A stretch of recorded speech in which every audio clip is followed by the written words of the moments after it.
আসসালামু আলাইকুম বন্ধুগণ, আমি আপনাদের মাঝে একটি লং ভিডিও নিয়ে হাজির হয়ে গেলাম। দেখেন, আমাদের সম্মানিত বুলবুল স্যার বলছে আমাদেরকে ছেড়ে কখনো যাবে না। তো আমি একটা মাল্টিনেশনাল কোম্পানিতে জব করি অ্যাজ এ কান্ট্রি ম্যানেজার হিসেবে। সো এখন বাংলাদেশের জন্য আছি। হয়তোবা আজকের এই প্রোগ্রামে আপনাদেরকে জানিয়ে দিতে চাই, হয়তোবা আমি হয়তো এই আপনাদের মাঝে আর বেশি দিন থাকতে নাও পারি, কারণ আমাকে হয়তো আমার কোম্পানি থেকে আমার ম্যানেজমেন্ট বলছে যে তুমি বাংলাদেশে যেহেতু বাংলাদেশের গভর্নমেন্ট চেঞ্জ হওয়ার কারণে আমাদের দেশের পরিস্থিতি একটু খারাপ হয়েছে, ইন্ডিয়া থেকে সুতো আসছে বা আদার্স প্রবলেম আছে। সো বাংলাদেশে আমাদের মেশিন সেলসের পরিমাণ কমে গিয়েছে। তো আমার পিছনে অনেক টাকা US ডলার আমার কোম্পানি তাইওয়ান থেকে পে করে।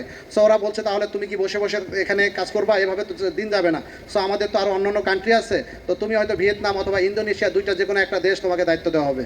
সো দুইটা দেশ যদি দায়িত্ব দেয়, আমি সার্চ করে দেখলাম ভিয়েতনামে ওইটাও আনএলিজেবল কান্ট্রি, ওখানে করলেও আমার পেজটা চলবে না। সো আমি খুব টেনশনে আছি, হয় চাকরি ছাড়তে হবে, নয় ফেসবুকে আপনাদের ধরতে হবে। So Bulbul blogs as soon as possible কিছু একটা করবে, রিক্সা চালিয়ে খেলেও আপনাদের পাশে থাকবে, ভয় নেই। আমি বলেছি ভয় নেই। বুলবুল ব্লগস আগেও 1 টাকা নেয় নাই, এই পৃথিবীতে বুলবুল ব্লগসকে আল্লাহ যতদিন বাঁচিয়ে রাখবে আপনাদের কাছ থেকে 1 টাকা নেবে না। সো আপনারা কেউ ভয় পাবেন না। আমার যদি ভিয়েতনাম ইন্দোনেশিয়ার প্রজেক্টের দায়িত্ব ফাইনালি কনফার্ম করেই দেয়, আমি মাস্ট বি এই চাকরি থেকে রিটায়ারমেন্ট নিচ্ছি এবং আমি আপনাদের সাথে আছি ইনশাল্লাহ। যদি এলিজিবল কান্ট্রি হতো তাহলে আমি রাতের 9টার লাইভে আমার সমস্ত অডিয়েন্সের সাথে যুক্ত থাকতাম। যেহেতু আনএলিজিবল কান্ট্রি, আমি হয়তো অ্যাক্সেস নিতে পারি, অনেক কিছুই করতে পারি, কিন্তু লাইভ করতে গেলে লাইভ লোকেশন শো করবে, অতএব আমার অ্যাকাউন্টটা নষ্ট হয়ে যাবে।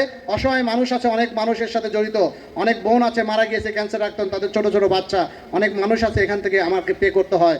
অনেক মানুষ মাঝে মাঝে আসে, প্রতি মাসেই কেউ না কেউ, কারো অসুস্থ, কেউ চাকরি নাই, কারোর ওয়াইফের বাচ্চা পকেটে টাকা নাই, কেউ হাউমাউ করে কাঁদছে। এগুলা রাতের আধারের কষ্ট কান্না আমি বুঝি, এবং আমি যখন কাঁদি তখন আমার ওয়াইফ বলে টেনশনের কারণ নাই, অডিয়েন্স তোমাকে টাকা দিচ্ছে, তাদের টাকা দাও, তুমি কেন কাঁদবা। সো আমাকে এদের পাশে দাঁড়াইতে হয়। অনেক মানুষ আমার সাথে প্রতারণাও করেছে, আমাকে বলেছে আমার মা অসুস্থ, আমি টাকা দিয়েছি, ফাইনালি আমি জানতে পেরেছি তার মা অসুস্থ না। সো এই কাজগুলো যারা করেছে তারা আমার ওই অসহায় মানুষদের পেটে লাথি মেরেছে। আমি চাই না এই ধরনের মানুষের সাথে। সো যারা আমার কাছ থেকে সহযোগিতা নিতে চান, আপনাদের অর্থ আপনারাই নিতে চান, সঠিক প্রমাণ দিয়ে ভালোবাসা দিয়ে নেবেন। আমাকে কাদান, অসুবিধা নাই, কিন্তু আপনি অন্যের হক আপনি কেন নিয়ে সেটা নষ্ট করবেন? এই অর্থ অসহায় দারিদ্র মানুষের অর্থ। সো আমি বিনীত অনুরোধ করব, যারা আছেন আমাদের সাথে থাকবেন, আমি কোনো সময় আপনাদের সাথে বেইমানি করব না। বুলবুল ব্লগস আজকেও করেনি, 1 মিলিয়ন পরিবার হলেও করবে না, 500 মিলিয়ন পরিবার হলেও করবে না। প্রয়োজনে বুলবুল ব্লগস, আমি কথা দিচ্ছি, যদি কোনো দিন দেখেন আমার পরিবার বড় হয়ে গেছে, পেজ 5 মিলিয়ন হয়েছে, 1 মিলিয়ন হয়েছে, আপনারা আমার সাথে কমিউনিকেশন করতে পারছেন না, আই প্রমিস, আমি কথা দিচ্ছি 5 মিলিয়ন না 1 মিলিয়নের পেজ ডিলেট করে দিয়ে নতুন করে শুরু করবে বুলবুল ব্লগস।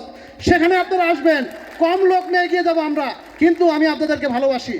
পেজ বড় হলেও আমার যদি কমপ্লেনের পরিমাণ মাত্রা বেড়ে যায়, যেমন নিজের টাকাতে লোক নিয়ে করেছি না, 1 মিলিয়নের পেজ হলেও আমি ডিলেট করে দিয়ে আমি নতুন করে শুরু করব, 1000 থেকে শুরু করবো, আপনারা আবার আমাকে পাবেন।